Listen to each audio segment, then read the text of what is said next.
Hello guys and gals, and welcome to another episode of Ritual Pasta, a series where we take a look at a ritual and see what it has to offer and see what it asks us to do, and is it worth doing, and what happens if we do it. A whole lot of questions, and those will all be answered in this Ritual Pasta. What is it? Well, it is the ritual to experience the other side. What is the other side, you might ask? Well, we're just piling questions on top of questions, so sit back, relax, and get some answers to this Ritual Pasta. I'm sure if you're reading this, you've already got some idea of the strange things that seem to leak into our world from the void. Places, objects, and sometimes people can be an anchor for these things, allowing them to slip through. Those strange shadows that dart just out of view, the hushed whispers seeming to come from nowhere, the odd happenings in otherwise normal places, these can mostly be attributed to what is collectively known as the other sides. Picture, if you will, our plane of existence as a multifaceted gem. Each side of the translucent gem can just easily see another through it. But not quite see full images, though. Our world is much the same way. We can usually only see faint bits of the other facets, unless something is very, very wrong. Oftentimes, the events that cause us to gain insight into the other realms of our world are dangerous, mentally scarring, and tampering with them can cause the curious, very severe issues. But still, there are many of you out there that are curious. You read accounts of these incidents, whether factual or twisted, and embellished secondhand retellings, some even outright fake, and start wondering what it would be like to have just a taste of those adventures. Maybe you have felt cold winds brush on your arm in a still room, or seen something you can't account for, and all the adrenaline pumping through your system, the unique pleasure that comes from fear and the unknown. Maybe you haven't had any sort of paranormal encounter and simply crave the experience. You might want to tell a story to your friends. You might want to prove the facts that these things can and do happen. And that's why I'm writing this to you. Now, using this ritual, you'll be able to get a small taste of one of the other sides. It isn't dangerous as long as you do it correctly. If you don't do it correctly, there's no risk of possession or some horror movie nonsense.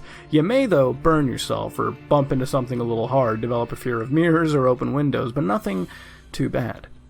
Now, here's what you need. A mirror large enough to show the reflection of your upper body, chest, shoulders, and head, while also allowing you to place a fully open palm on the surface, i.e. no pocket mirrors. Number 2. A pitch black room. This can be your bedroom if all the lights are out. Yes, even those from chargers and cell phones and the status lights on computers. No light other than that of that next item. Number 3. A candle large enough to faintly illuminate the mirror in an otherwise dark room. You want to just be able to see yourself. You'll also want it large enough to last for up to an hour without going out. Those tall religious candles you tend to find at dollar stores should be enough. Number 4. An alarm of some sort. You want to wake up at an optimal time. And number 5, somewhere comfortable to sleep for a few hours. Now first, you're going to want to make sure that you have a large enough mirror. If it's not big enough to reflect the requirements at a full 1-to-1 scale, you're not going to have the proper results. It won't cause any problems, but it won't work correctly either. Make sure the room you're going to be doing the ritual in is pitch black. I cannot stress this enough. You need to make sure the only light in the room will be the candle you choose. Cover slits under doors, cover windows, turn off lights, leave your cell phones and illuminated watches in other rooms. Just as with the mirror, you won't get some too spooky for me curse or something if you ignore this. You'll just not get results. To make your experience a little easier, make sure you have something to set the candle on. This can be a chair or a stand or even the side of the bathtub.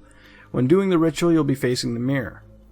You do not want to see the flame from the candle. You want to have that hidden behind your body. It needs to be raised enough to dimly illuminate the mirror. You want to be able to just make out details. As I keep repeating, you mess up here and it won't harm you, it'll just waste your time. Make sure you get a few hours of sleep. You want about 2 hours or so make sure the alarm is nice and loud to wake you up. Being in just a awoken state is what allows you to perceive many of these paranormal events. It'll help here as well. You can, though, do it on a full night's sleep or in the middle of the day. A side note, if you're going to half-ass any of this, don't even bother. You're just going to waste your time and feel like an idiot when you don't get results. Now, wake up and enter the room you're doing the ritual in. For simplicity, I'll just be saying bathroom from now on. Once inside, make sure the bathroom is pitch black. Light your candle and place it behind you or on a stand of some sort.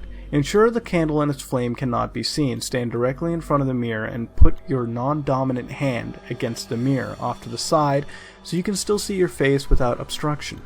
Now leave your hand still, don't press too hard, and make sure your palm and fingers are laying flat. Stare into it, your own eyes, Alternatively, if you have any problems keeping eye contact for whatever reason, just stare at a point on your nose directly between your eyes. Keep focus for as long as possible. Now once you got that down, you'll alter your breathing. Take in a deep, full breath and hold it for several seconds. As long as you can, exhale slowly, then take another deep breath. Repeat it as long as you need for it to feel natural, where you can do it without thinking about it. Now continue staring into the mirror with your palm on it. Eventually, one or more of several different things are going to happen. Depending on the conditions, how well you follow these instructions, and how attuned you are to such things as possible could happen. Number 1. You may start feeling the glass under your palm crawl and squirm, possibly even buzz and vibrate. You might feel like putting your hand on a low bass amp, or it could feel like sticking your palm in a pile of insects. Number 2. You may start noticing distortions on your face. Many people claim to see family members who have passed, but others tend to see alterations to their own face, from just animalistic to demonic. Number 3. You may hear voices, whispers, odd sounds, often mechanical in nature, in some cases music. The volume of these sounds varies from account to account. And number 4. In very extreme cases, some people claim to have seen their scenery change. This could be subtle changes, from the wall colors to not even being inside any longer.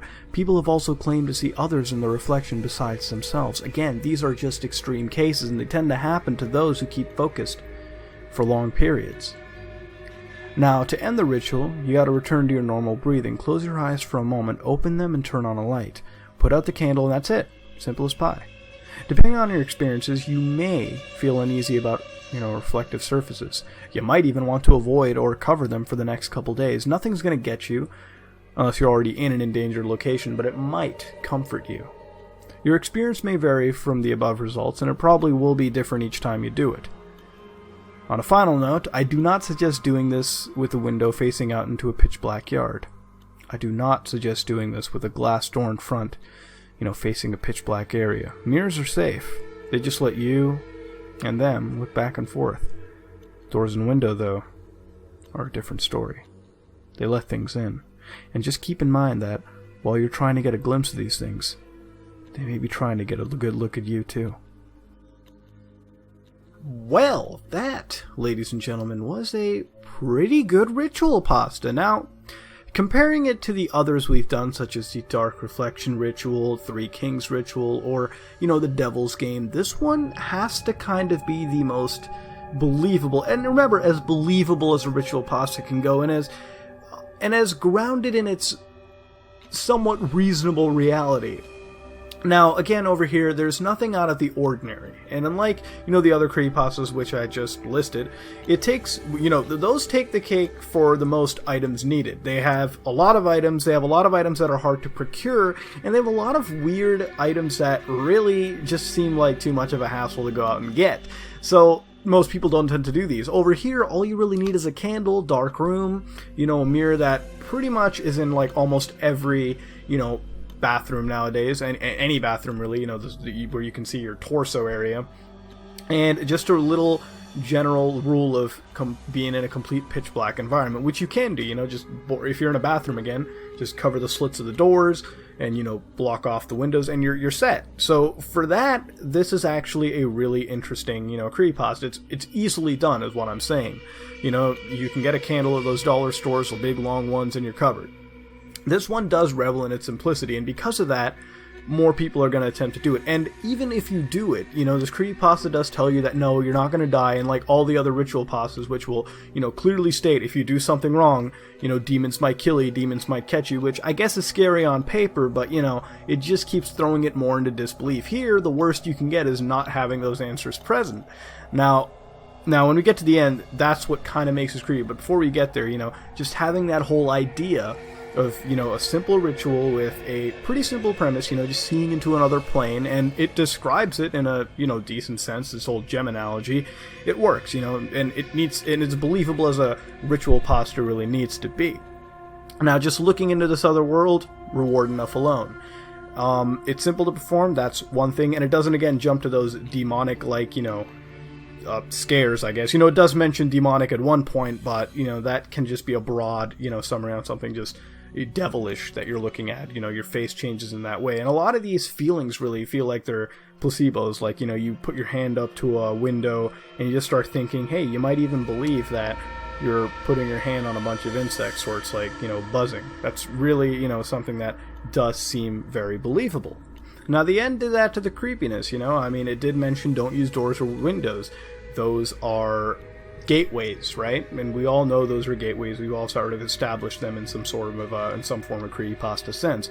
So, imagine if you did this ritual on those, would you be letting something in from the other side? And hey, this creepypasta did say there's other people from other planes doing this kind of a ritual, so it's kind of interesting to see that it does have this creepy side to it, but it's not inherently creepy or, overly out there. It's a decent creepypasta, decent ritual pasta. It makes the most sense out of some of them, well, as much as a ritual pasta can make sense. And overall, because of that, it's good. It's something that can easily be done.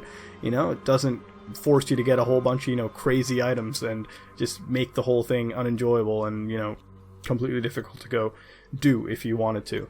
That being said, this has been the ritual to experience the other side. If you like what you saw, please like, comment, and subscribe. This has been another episode of Ritual Pasta, and as always, please tell me what you think about this ritual and will you do it? Dislike it if you dislike it. This is me, Mudahar, and I am out.